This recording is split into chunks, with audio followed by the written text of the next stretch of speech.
Salut tout le monde, c'est Lucie, j'espère que vous allez bien. Aujourd'hui, on se retrouve pour un top 10 sur les personnages de Mew Mew Power. Donc pour les plus anciens d'entre vous, oui, j'en avais déjà fait un, il y a très longtemps maintenant. Mais j'ai décidé de vous le remettre à jour avec tout simplement la nouvelle génération qui est sortie. Donc je rappelle que ce top est totalement subjectif, donc je vous invite à partager le vôtre en commentaire. Attention au spoil, et moi je vous dis, c'est parti!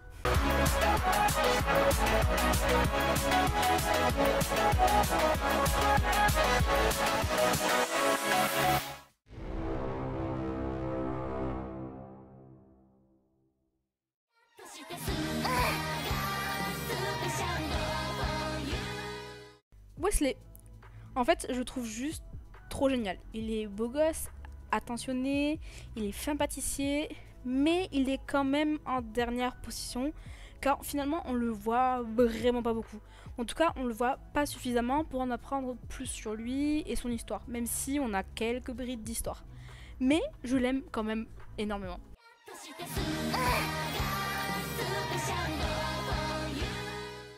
Puis nous avons Bridget, elle est la troisième membre à être introduite avec l'ADN du marsouin Apter.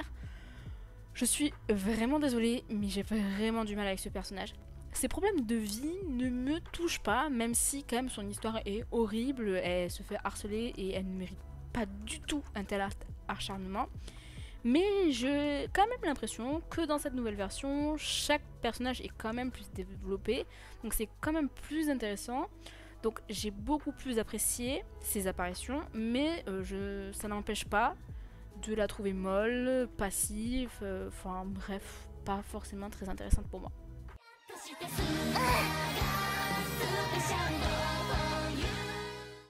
Nous avons Sardone et je suis trop contente que dans cette nouvelle version, il soit beaucoup plus présent. C'est un cyniclon, si jamais, pour ceux qui ne savaient pas, il est intelligent et très vif d'esprit. Par contre, il se repose beaucoup trop sur les chiffres et malheureusement pour lui, ce n'est pas forcément une bonne idée. Bon, c'est un personnage qui est quand même mystérieux, très intéressant, et dans l'ancienne version, en fait, je trouvais justement dommage qu'on ne le voyait pas plus en action. Et donc là, je suis un peu plus service, déjà parce qu'il arrive beaucoup plus tôt et les scènes sont beaucoup plus intéressantes.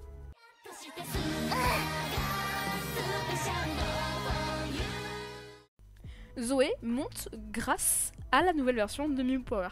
Bon, je sais que c'est quand même pas très haut comme position, je suis désolée, mais bon, c'est mon top, je fais après tout ce que je veux. Donc, en fait, Zoé, c'est un personnage avec lequel j'ai vraiment du mal. C'est la première Mew avec l'advent du chat sauvage d'Iriamot, mais en fait, Zoé est un personnage qui me saoule énormément.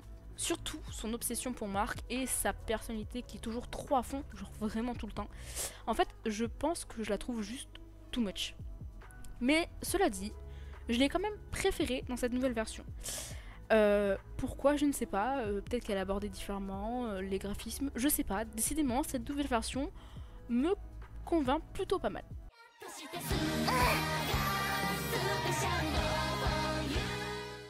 Et au-dessus nous avons Dren, malheureusement il est descendu à cause de la nouvelle version. Ouais, je sais que Dren est un sujet tendu pour nombre d'entre vous suite à mon tout savoir sur Dren, mais ouais, il est quand même en 6ème position et dans l'ancienne version je l'aimais vraiment beaucoup. Juste, en fait, la phase de folie absolue m'avait pas plu du tout, mais il était resté quand même assez mignon entre guillemets et il était amoureux. Mais là, avec la nouvelle version, il est descendu parce que c'est vraiment juste un psychopathe. Vraiment, il n'y a pas de débat. C'est normal que ce soit un psychopathe vu que c'est ce qu'il est à la base. Mais là, on le ressent vraiment beaucoup plus et il me fait juste flipper. Là, vraiment, c'est juste du flip. Donc désolé Dren, tu n'as pas ma compassion dans cette nouvelle version. Alors que dans l'ancienne, oui.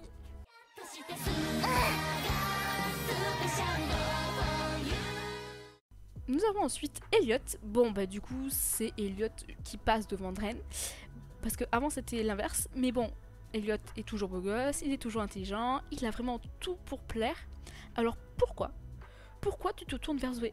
Tu mérites vraiment mieux, mais vraiment. Désolée, j'étais obligée de le dire. Bref, je trouve qu'il n'a pas beaucoup changé, donc c'est cool, parce que le personnage était déjà vraiment au top. Juste, cette nouvelle relation avec Zoé, pour moi, a changé, a évolué. Avant, on savait pas trop. Enfin, on savait que c'était un peu couple, mais on pouvait se dire frère-sœur. Non, là, c'est vraiment, il en kiffe sur elle, c'est sûr, à 100%. Donc du coup, ça me déçoit énormément.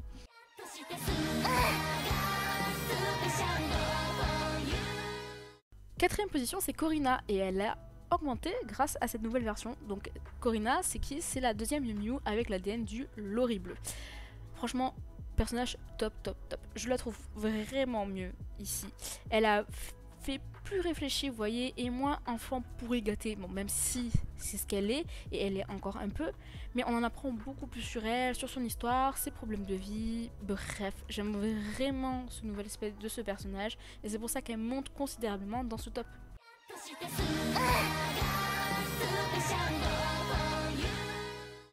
En règle générale, le top 3 ne bouge pas trop, et c'est Tarbes qui finit 3ème. Donc Tarbes à la base, c'est mon chouchou, c'est tout. Il n'y a pas de débat à avoir. Alors oui, il se comporte comme un enfant, mais c'est aussi le plus jeune des Cyclons. Mais dans cette nouvelle version, il est encore plus un enfant. Mais bon, en fait, sa relation avec Ki est incroyablement fusionnelle, bagarreuse. C'est juste... Oh, j'ai pas envie de dire naïf comme relation, mais juste, il fait ce qui l'amuse. Mais il reste quand même fidèle à ses principes et sa famille. Même en étant l'un des plus jeunes Cyclons, c'est sûrement le premier qui a le plus de logique et qui va vite se rendre compte de certaines choses.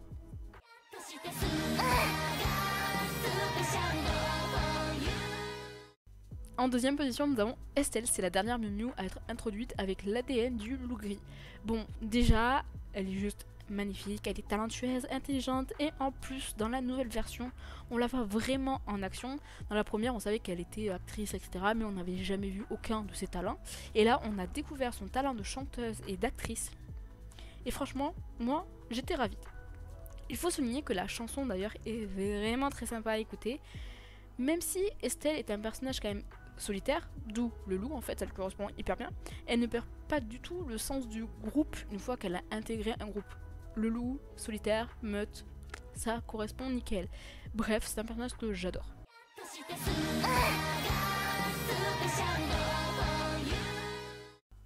Et on finit avec Kiki. En fait, je n'aime pas les autres personnages comme je peux aimer Kiki.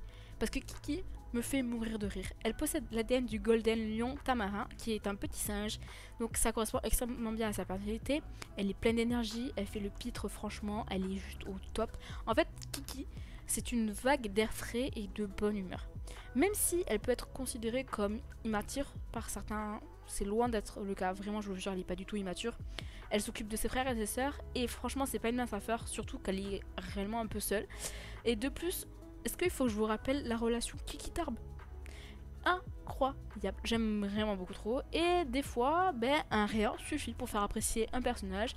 Et moi, j'adore les personnages qui me font rire. Et Kiki, drôle, trop chou, énergétique et relation incroyable avec Tarbes, il m'en fallait pas plus. J'espère que cette vidéo vous aura plu. N'hésitez pas à me dire votre top 10 en commentaire, à liker et à vous abonner si la vidéo vous plaît. Et moi, je vous dis à la semaine prochaine pour une nouvelle vidéo.